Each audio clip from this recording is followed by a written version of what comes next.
नमस्कार दर्शकों, मैं हूं कोमल प्रभाकर और आप देख रहे हैं सच न्यूज़ नेटवर्क। कहीं कोरोना का कहर है तो कहीं सियासी मुद्दा गरमाया हुआ, कहीं कोई सच्चाई की आवाज़ उठा रहा है तो कहीं कोई उसी पे राजनीति।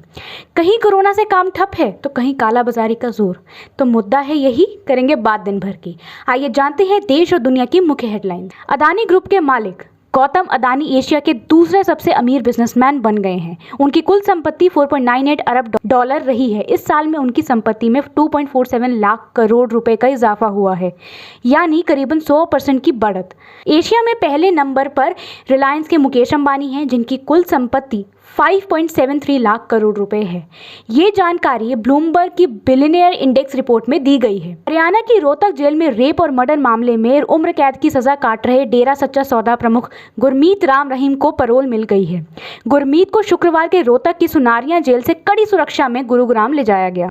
लालू प्रसाद की बेटी रोहिणी आचार्य का गुस्सा शांत होने का नाम नहीं ले रहा। उन्होंने बीजेपी के वरिष्ठ नेता सुशील कुमार मोदी को निशाने पर लेने के बाद अब बीजेपी और जेडीयू के सबसे वरिष्ठ दो नेताओं को निशाने पर लिया है। सौदे के बाद अब देश के सामने यास तूफान का खतरा मंडरा रहा है। ये तूफान उत्तरी अंडमान सागर और उससे सटे पूर्व मध्य बंगाल की खाड़ी से उठेगा।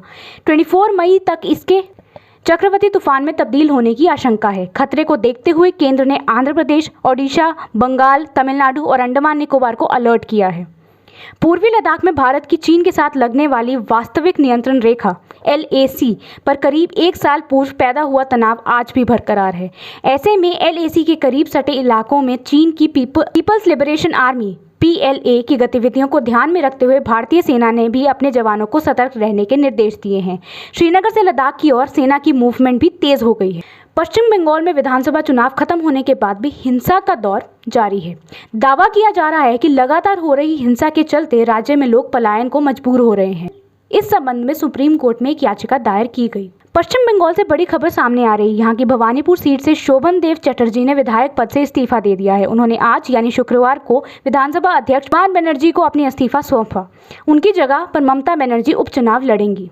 शुक्रवार को समीक्षा बैठक में मुख्यमंत्री योगी ने कहा कि पोस्ट कोविड अवस्था में ब्लैक फंगस के संक्रमण की समस्या तेजी से बढ़ रही है।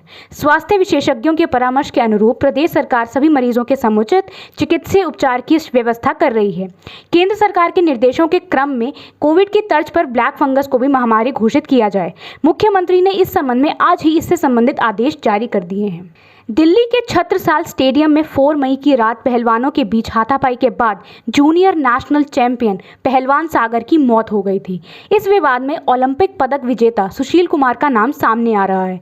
वारदात के बाद सुशील कुमार फरार हैं। नारदा स्टिंग मामले में तृणमूल कांग्रेस को राहत मिलती नहीं दिखाई दे रही है। कोलकाता हाईकोर्ट ने अपने फैसले में कांग्रेस के चारों नेताओं को हाउस अरेस्ट रहने का आदेश दिया है। ये फैसला कोलकाता हाईकोर्ट के कार्यवाहक मुख्य न्यायाधीश राजेश बिंदल और न्यायमूर्ति अरिजीत बनर्जी की पीठ ने सुनाया है। कश्मीर में कोरोना की दूसरी लहर भयावह रूप लेती जा रही है। प्रदेश में संक्रमित मरीजों का कुल आंकड़ा 2 लाख के करीब पहुंचने वाला है। वहीं सक्रिय केसों की संख्या 37,000 पार हो गई है। दूसरी ओर इस महामारी में अब तक 2,458 मरीज अपनी जान गंवा चुके हैं। प्रदेश में संक्रमित मरीजों का कुल आंकड़ा 1,91,869 पर पहुंच गया है। लद्दाख में शुक्रवार को भूकंप के झटके महसूस किए गए। इस भूकंप की तीव्रता रिक्टर पैमाने पर 4.2 रही। भूकंप सुबह 11:02 पर आया और अभी तक इससे किसी नुकसान की सूचना नहीं है। 11वीं की बोर्ड परीक्षा को लेकर Jammu Kashmir board of school education JK board ने अभी तक कोई फैसला नहीं लिया है कि परीक्षा होगी या छात्रों को अगली क्लास में प्रमोट किया जाएगा। दूसरी तरफ कई निजी स्कूलों ने 12वीं की ऑनलाइन पढ़ाई भी शुरू कर दी है। सेना की इंजीनियरिंग विंग ने श्रीनगर के बारी इलाके में रंगरेट में स्थित एनडी गैसेस के करीब 5 वर्षों से बंद पड़े ऑक्सीजन जनरेशन प्लांट को रिकॉर्ड 4 दिन में शुरू कर दिया। कश्मीर घाटी में लगातार बढ़ रही कोरोना मरीजों की संख्या और अस्पताल में बढ़ती ऑक्सीजन की मांग के मद्देनजर सेना ने इस मिशन को पूरा किया। कोरोना महामारी के बीच ब्लैक फंगस भी धीरे धीरे पूरे देश में पांव पसार रहा है। देश भर में इस बीमारी ने अब तक 5,500 लोगों को अपनी गिरफ्त में लिया है। ब्लैक फंगस से बुधवार तक 126 लोगों की मौत हो चुकी थी। इस बीमारी से सबसे ज़्यादा प्रभावित राज्य महाराष्ट्र है, जहां अब तक 1500 मामले सामने आए हैं, जबकि 90 लोगों की मौत हुई है। हरियाणा में ब्लैक फंगस के 14 मामले सामने आए हैं, जबकि दिल्ली में 8 मामले आए हैं। आज के लिए इतना ही। कल फिर मैं कोमल प्रभाकर मिलूंगी देश और दुनिया की नई और ताज़ा खबरों के साथ। तब तक देखते रहें बात दिन भर की। जय हिंद।